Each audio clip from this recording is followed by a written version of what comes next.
je rongeais mon frein sur mon fauteuil, me disant il me mange mon temps. Et je me suis dit que peut-être ce soir, j'aurais des démangeaisons. À 20h30. Non, cela dit, je voudrais quand même, avant d'en venir à mon propos sur le burn-out, encore que je trouve que ce n'est pas sans rapport, proposer à Jean-Pierre un troisième mode de faire de lien social. Hein. Donc, une société avec chef, a-t-il dit, ou sans chef. Hein. Je proposerais d'essayer de penser quelque chose qui serait des sociétés avec ancêtres. Ce qui n'est pas un chef, mais qui n'est pas non plus quelque chose de purement horizontal. Je suis, moi, très, très surpris. Comment ? Oui, avec histoire, c'est ça. Je suis très surpris quand je vois les rites de funérailles. Il me semble qu'aujourd'hui, on ne sait plus ce que c'est. Or, je vous proposerai une manière de penser ces questions des funérailles en disant le rite des funérailles, c'est le rite qui fait passer un mort à l'état d'ancêtre. Et donc, si je me réfère à la formule de Lacan, hein, bien connue, enfin, je veux dire, des Lacaniens en tout cas, le nom du père, le nom du père, il s'agit de s'en passer. On peut s'en passer à condition de s'en servir. Je dirais que c'est un peu ça qui me fait repenser à cette question des ancêtres. Il faut se servir de cette référence. Et alors, comme Jean-Pierre vient de me souffler dans l'oreille, cette référence historique. Si nous n'avons pas cette référence historique, nous sommes, je pense, dans l'errance. Ce qui est d'ailleurs une dimension assez contemporaine d'une pathologie. Hein. Je veux dire, aujourd'hui, on rencontre beaucoup, et surtout parmi les jeunes, des sujets comme ça en errance totale. C'est-à-dire en errance psychique. Hein. Je veux dire, ils sont dans l'impossibilité de faire quelque chose. Enfin, ils sont là quasi des SDF, sans domicile fixe, sans ancêtre. Bon, voilà, c'est simplement une petite suggestion. Alors donc, je suis ici pour vous parler un peu du burn-out parce que je me suis un peu intéressé à la question dans le cadre de la Ligue wallonne pour la santé mentale.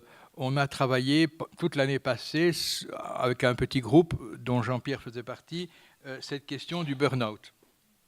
Et nous avons aussi, avec le PHEP à Paris, fait une journée, mais à Bruxelles, sur cette question du burn-out.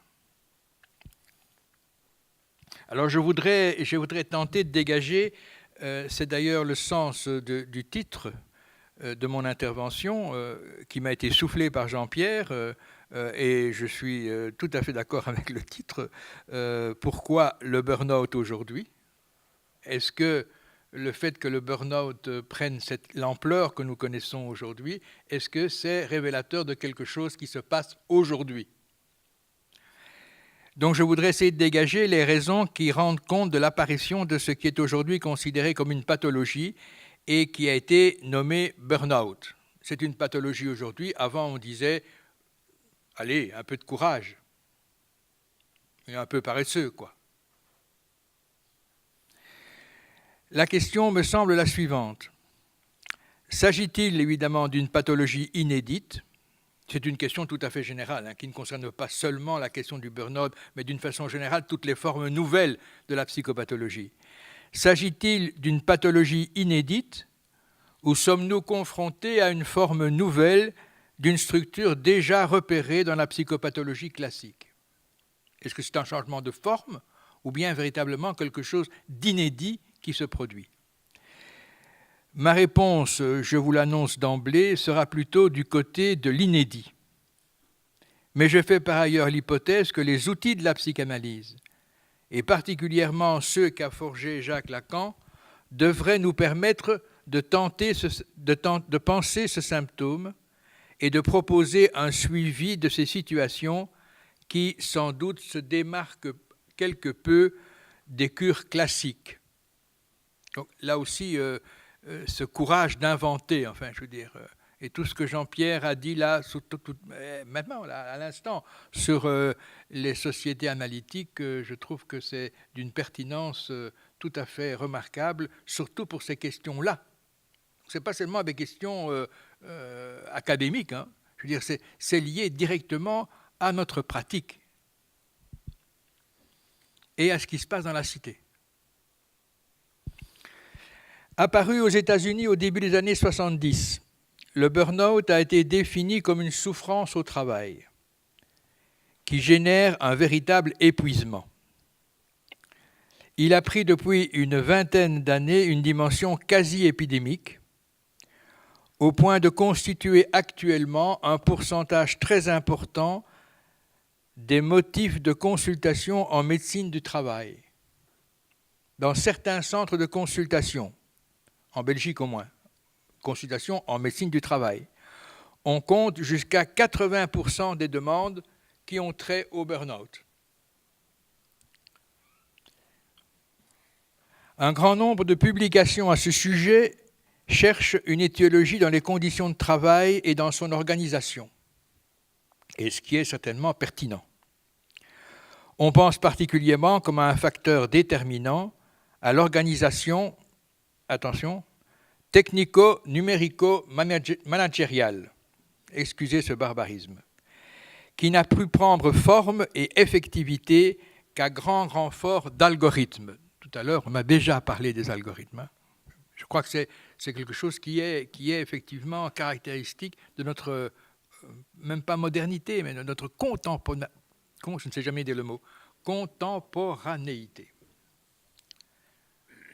Ce mot algorithme a d'ailleurs cessé d'être un mot savant réservé aux mathématiciens de la théorie des nombres, de façon un peu savante, comme ça, un peu de parler de l'arithmétique, pour entrer dans la langue usuelle grâce à son utilisation informatique.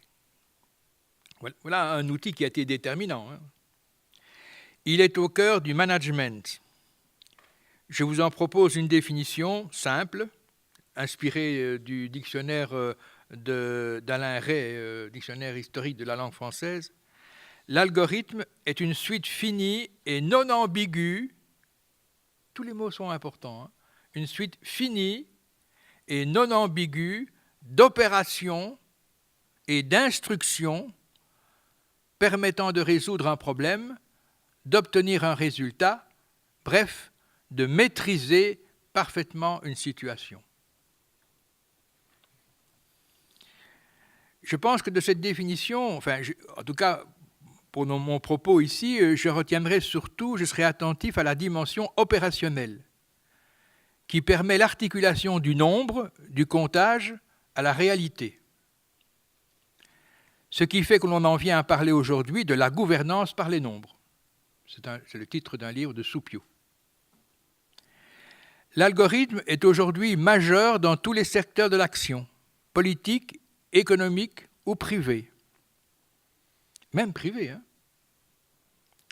Si bien que le discours social, celui auquel que nous sommes invités à partager, ne conçoit nos vies que comme l'application d'un programme qui, en principe, ne peut admettre aucun imprévu, aucun inattendu, aucune ambiguïté, sauf si le programme est assez puissant pour les réduire. Vous vous rendez compte, quand on dit des choses pareilles, c'est un peu fou, parce que la réalité concrète dans laquelle nous sommes, c'est pas ça. Et pourtant, il y a quelque chose comme ça qui continue à fonctionner, à nous hanter presque d'une espèce d'idéal de maîtrise de nos vies. On entend, dans les consultations, on entend, voilà, j'ai cette telle difficulté, je viens ici, vous allez m'aider à la gérer. En d'autres termes, aucune altérité qui puisse résister, qui puisse inscrire un manque, un trou dans un savoir tout contrôlant. Cela n'est pas sans produire un effet qu'on pourrait qualifier de désubjectivation, en l'occurrence dans le burn-out, en tout cas dans sa première version, des travailleurs, devenus de simples exécutants. Mais comme cette réduction n'est pas politiquement, socialement correcte, les décideurs ont décidé de rebaptiser les travailleurs en collaborateurs. Mais il n'échappe à personne qu'il ne s'agit là que d'un grossier euphémisme et qu'ils ne sont plus que des exécutants d'injonctions anonymes et, à la limite, aisément remplaçables par des robots. Je veux dire aisément, je veux dire, non pas que ce soit réalisable actuellement, techniquement, mais le principe est admis, d'une certaine façon. Il convient d'insister sur cette dimension d'anonymat de l'injonction qui présente sans doute une des dimensions essentielles du burn-out en ce qu'elle vient se substituer à l'ordre d'une autorité. C'est sans doute cette substitution qui, en grande partie, produit la désubjectivation dont je viens de parler. Comment peut-on encore être sujet lorsqu'on n'a plus affaire qu'à des machines toujours plus performantes que nous dans le calcul? Et au fond, ça recoupe tout à fait une chose dont on vient de parler, à savoir la question de l'adresse. S'il n'y a plus d'adresse, ou si l'adresse n'est qu'une machine, on ne voit pas comment une parole puisse encore avoir des conditions de possibilité. C'est dans ce sens, c'est sans doute un point extrêmement important, et Charles Melman, que nous avions invité à Bruxelles pour participer à cette journée d'études dont je vous ai parlé de l'EPHEP sur le burn-out, nous faisait remarquer qu'à son sens, le burn-out n'est pas un problème de fatigue excessive, comme trop souvent on le qualifie. Comme ça, une surcharge de travail, une demande qui serait comme ça tout à fait excessive et qui provoquerait comme ça cet excès de fatigue. C'est pour cela que j'évoquais, c'est Melman qui parle, que j'évoquais au départ le plaisir que nous prenons à la fatigue. À mon sens, le burn-out auquel nous assistons est lié effectivement à cette relation à celui qui a l'autorité, à la direction, au patron. Dans l'exacte mesure où celui qui devrait endosser cette autorité démissionne au profit du programme qu'il faut suivre. C'est cela qui produit l'anonymat et la désubjectivation. Et Melman poursuit en évoquant la figure de l'expert, qui, au lieu d'être solidaire et complice dans le plaisir d'un travail partagé, j'ajouterai moi, même si cela comporte des moments de désaccord et de conflit, d'ailleurs les conflits aujourd'hui n'ont plus bonne presse, réduit la relation à une dualité chiffrée où mon travail perd facilement son sens, certes, mais perd surtout le plaisir que je peux y prendre. Plaisir qui, à ce jour, constitue une part importante du plaisir que nous pouvons avoir dans l'existence. S'il en est ainsi, on comprend aisément que le burn-out ne touche pas uniquement les travailleurs, mais aussi les cadres, qui en sont d'ailleurs, semble-t-il, la proie privilégiée. C'est qu'il y a aujourd'hui de moins en moins de patrons. Ils sont, comme je viens de dire, anonymisés. Et dans la foulée de ce que je viens de dire à propos des algorithmes, il faudrait dire que c'est eux, les algorithmes, les vrais patrons. L'usage confirme cela, c'est ce que j'entends dans les consultations. Il n'y a plus de patrons, plus de supérieurs, mais des N+1, des N+2, etc. La numérisation des fonctions illustre bien cette numérocratie qui signe la désubjectivation, cette prise dans l'anonymat qui constitue un véritable obstacle à la rencontre, fût-elle conflictuelle. Et cela, au service d'un discours exclusivement protocolaire, entendez, énumérant uniquement des protocoles, autre nom des algorithmes.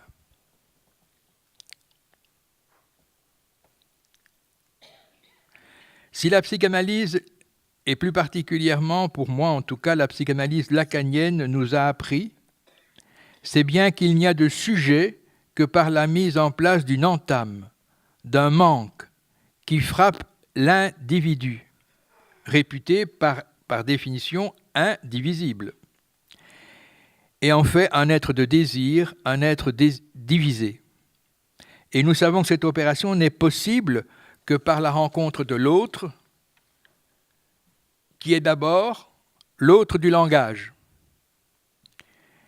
qui est lui-même marqué par cette même division, par cette même barre qui le frappe et qui le laisse manquant.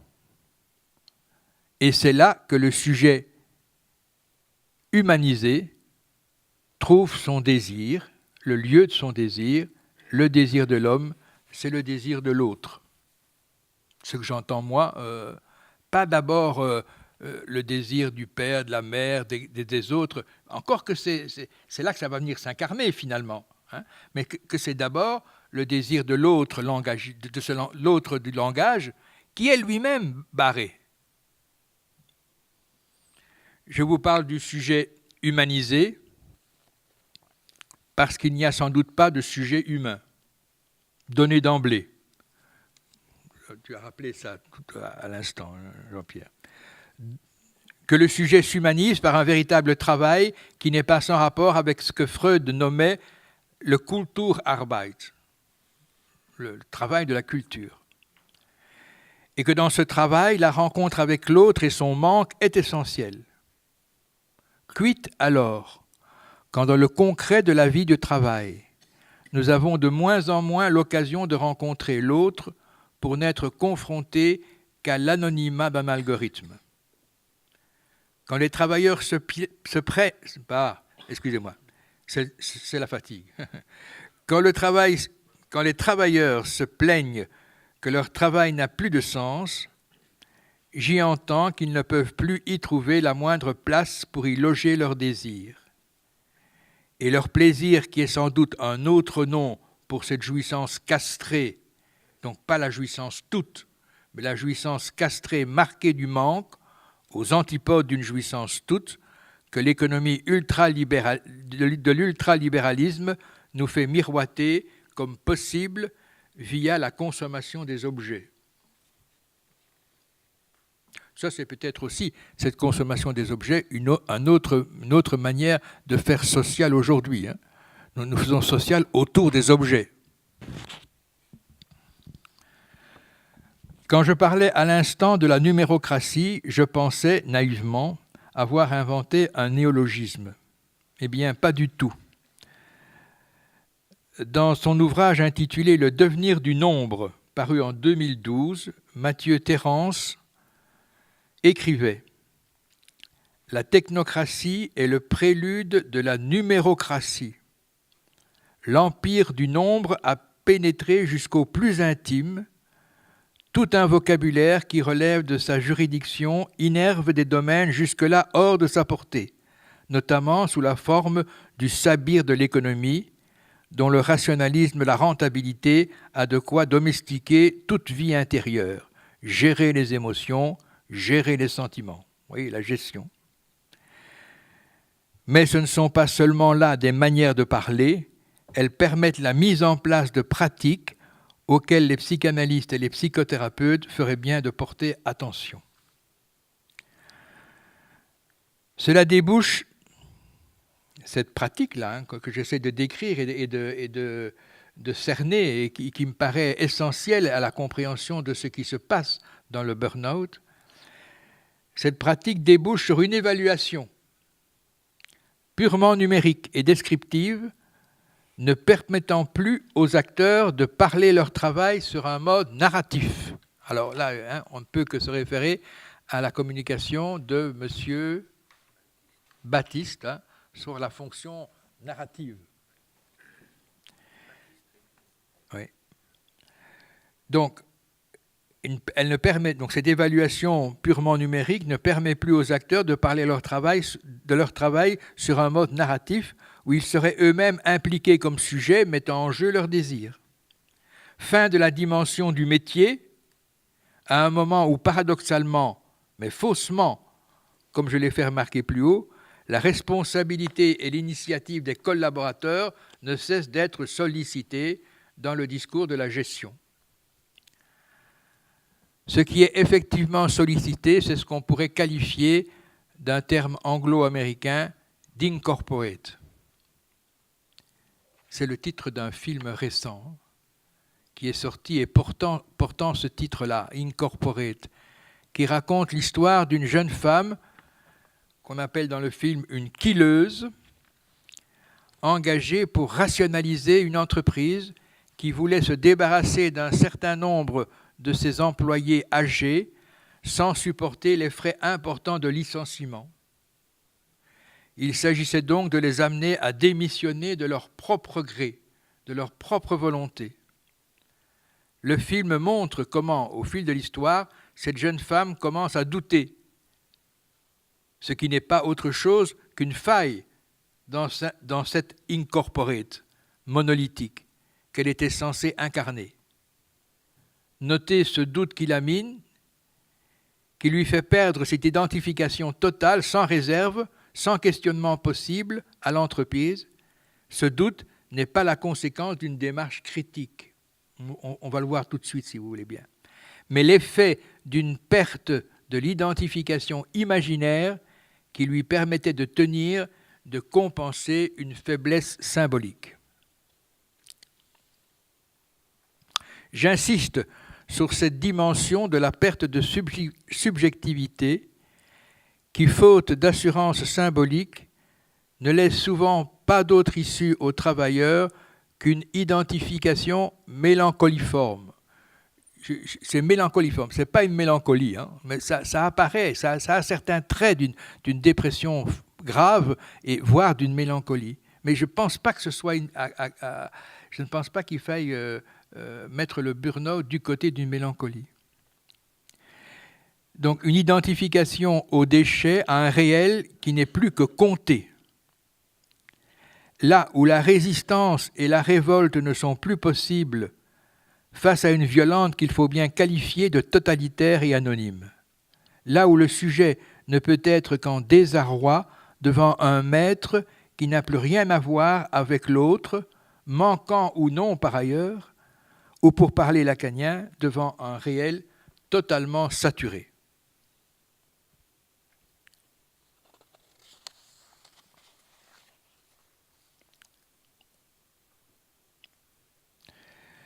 Dans le groupe de travail sur le burn-out, nous nous sommes interrogés sur la pertinence même de l'appellation burn-out. Suite d'ailleurs à une remarque d'une participante. Ah oui, je dois vous dire, ces rencontres étaient articulées de la manière suivante.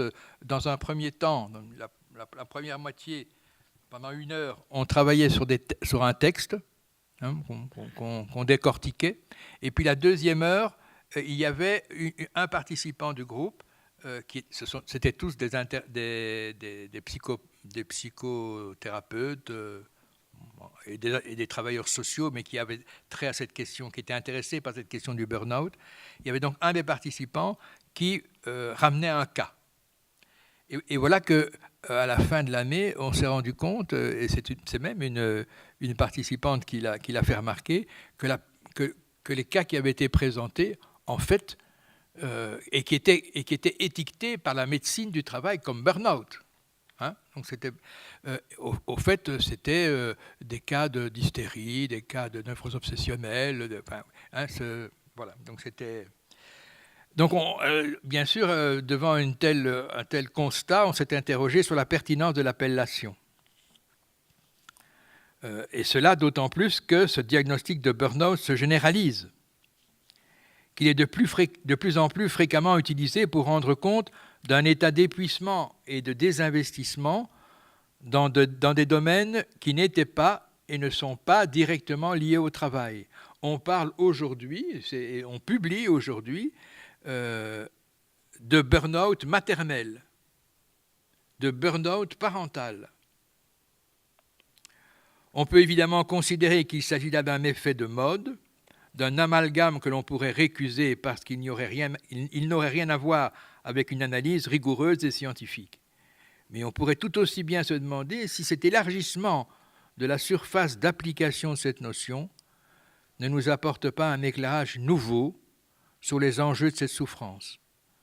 Ne nous permet-elle pas d'aller au-delà d'une analyse purement phénoménologique, liée à une conjecture particulière, celle du travail, pour déboucher sur une reconnaissance par les patients et les soignants d'une étiologie qui trouverait son fondement dans un certain discours contemporain qui formate nos subjectivités. Bref, n'est-elle la conséquence, l'effet de notre culture, n'est-elle pas la conséquence, l'effet de notre culture qui signe ce malaise dans la culture, malaise incontournable que Freud avait déjà repéré. Bref, qu'il est notre symptôme, le symptôme de notre civilisation, de notre culture. Mais même si je suis persuadé que cette référence au malaise incontournable de notre culture est juste, il ne faudrait pas penser pour autant que la messe est dite et qu'il n'y a rien de nouveau sous le soleil. Car il y a sans doute quelque chose d'inédit dans ces situations de burn-out. Un inédit qu'il ne faut pas seulement chercher du côté du patient, mais peut-être surtout du côté de cette, et j'emprunte le terme à Jean-Pierre Lebrun, cette saturation réelle à laquelle le patient est confronté et qu'organise l'échange ultralibéral.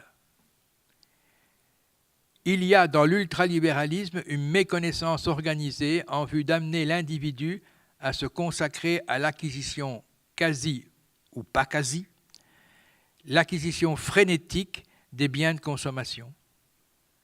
C'est là qu'il croit trouver sa jouissance. Cette méconnaissance, ce mensonge porte sur le caractère fondamentalement insatisfaisant des objets, des biens de consommation qui nous sont présentés, comme nous garantissant ce que nous pourrions appeler la jouissance toute. Ou plutôt, pour être moins radical, et parce que tous les consommateurs ne sont pas idiots, ne sont pas sans s'apercevoir du caractère illusoire d'une jouissance qui serait sans défaut. Voilà ce qu'on met en place alors pour pallier à ça, c'est le renouvellement constant des objets auxquels nous sommes conviés. Ce qui arrange bien d'ailleurs la logique économique de la consommation, mais qui n'est pas sans mettre en évidence que cette mise sur le marché d'objets toujours renouvelés, le fait que tout objet, à savoir ce que nous avons construit comme substitut à la chose à laquelle il nous a fallu renoncer pour accéder au langage, tout objet n'est qu'un ersatz, un produit de remplacement, qu'un substitut. L'objet chez l'humain, c'est-à-dire chez le par-l'être, est frappé d'un manque, d'une négativité. C'est au prix de ce mensonge, de cet escamotage du manque, que se met en place la saturation et l'autre sans manque. Et je conclus.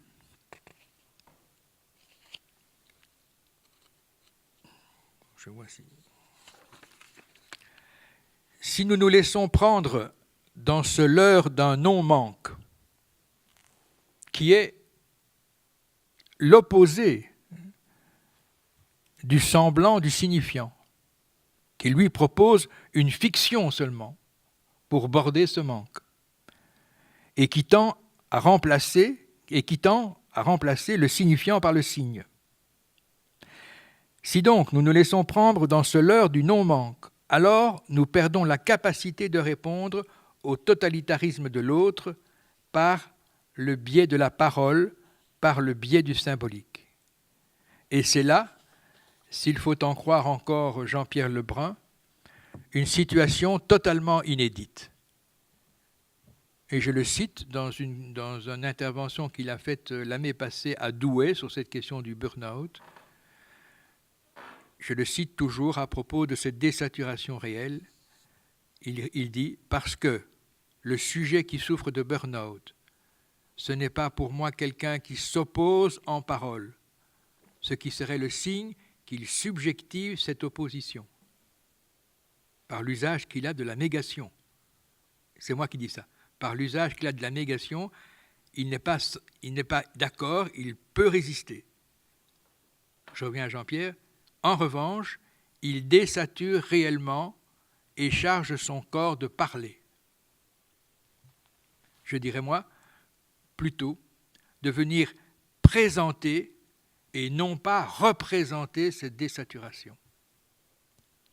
Toujours Jean-Pierre, à sa place, donc oui, en revanche, il désature réellement et charge son corps de parler à sa place.